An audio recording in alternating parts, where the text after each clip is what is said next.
Is it okay to be Jewish and not support Israel? How would you react if someone told you that it is okay to be French, but don't sing the Marseillaise, the French national anthem, ignore the Eiffel Tower, and any of your French heritage? How about, as an American, being asked not to display the US flag or to refrain from supporting our troops who fight for our freedoms? I know this sounds ludicrous.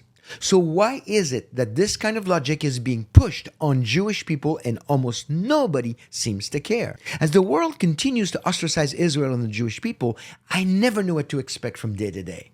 But I know that the enemy's creativity is at work 24/7. Recently, Jewish author and journalist Joshua Leifer was supposed to launch a new book at a bookstore in Brooklyn, New York.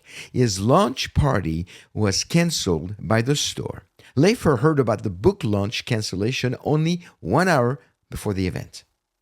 Right before it. The reason for the cancellation was that Leifer had also invited a rabbi to participate in the event, and that rabbi happened to have a pro-Zionist view, and the bookstore didn't want to promote these views. Incidentally, the boycott of Leifer's book launch boosted his sales quite a bit. Is it possible that the bookstore made its decision based on a fear of reprisals in the current tense global atmosphere regarding the Middle East? That's possible. It's also possible the decision was purely anti-Semitic in nature, and it is hard to tell. Somehow, it's connected to the idea that Zionism is a toxic ideology. What is worth discussing further is the idea that one could be Jewish as long as one refrains from being Zionist. How does that work? Is that possible? To be sure, there are a few fringe groups and organizations claiming Jewish identity and rejecting Zionism. The most visible, and yet very small, is Neturei Karta, meaning the guardians of the city, whose philosophy is, and I quote, the voice of religious Jews worldwide in their Torah-based opposition to the state of Israel. This Orthodox Haredi organization is openly anti-Israel, anti-Zionist, and anti-Semitic. I believe that they are a living contradiction and also a disgrace to the Jewish people worldwide. I have nothing against their members as people, but I find them to be an embarrassment to the rest of world Jewry. In the case of the Brooklyn bookstore, it is ironic that the rabbi and local community leader invited by the author also happens to be a very progressive individual. Using his own words, he calls himself a left-wing, and he's in favor of a two-state solution. The two-state solution continues to be at the core of the Middle East conflict. People are divided on the issue, and the recent events last October in the Gaza Strip in southern Israel have proven that it is most likely not a viable one. But the point is that the very rabbi who raised the red flag at the bookstore should have been allowed to participate and even praised for his more liberal views on Israel. Before I continue, it would be beneficial to define Zionism, even so briefly. In the words of Abba Eban, Israel ambassador to the United States and a diplomat and politician, Zionism is nothing more but also nothing less than the Jewish people's sense of origin and destination in the land linked eternally with its name. It started in the 1880s and got a boost, so to speak, at the time of the Dreyfus Affair in Paris, France in 1896.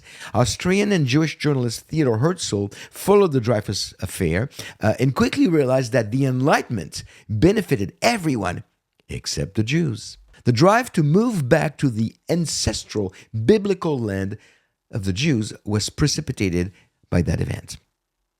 Zionism exists in different forms, such as cultural, political, religious, and even Christian Zionism. There is a lot of scriptural evidence validating the claims of Zionism, not to mention that God himself said that only he owned the land in Leviticus 25:23, and I quote, "The land, moreover, shall not be sold permanently, for the land is mine, for you are but aliens and sojourners with me." Close quote. The foundation for Zionism was established by the very first Zionist, God himself, in the book of Genesis.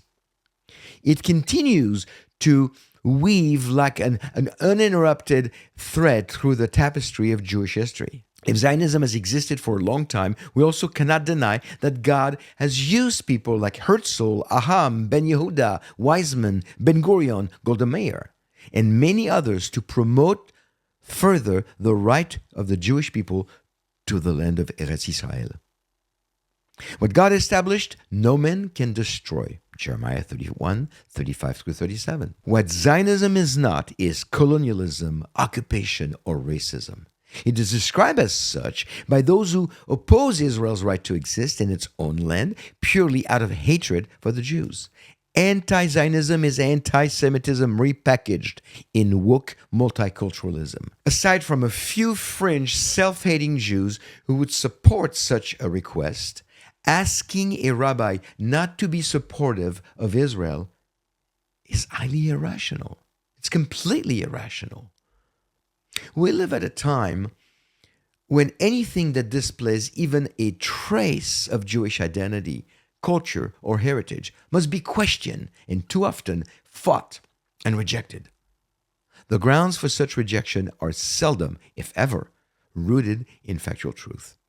We no longer live in a postmodern world. We have moved into a post-rational world that tends to render common sense completely obsolete.